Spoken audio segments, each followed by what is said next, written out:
Imagine having an extra 10 hours in your week. What would you do with it? Would you take your kids on a trip to Disneyland?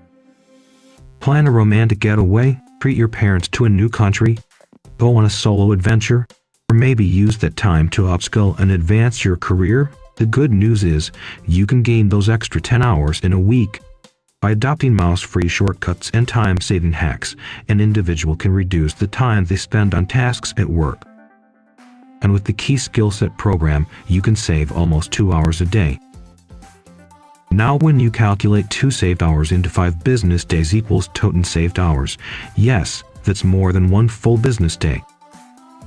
But it doesn't stop there. 10 hours saved in a week is almost 21 days saved in a year. With keySkillset, the possibilities are endless.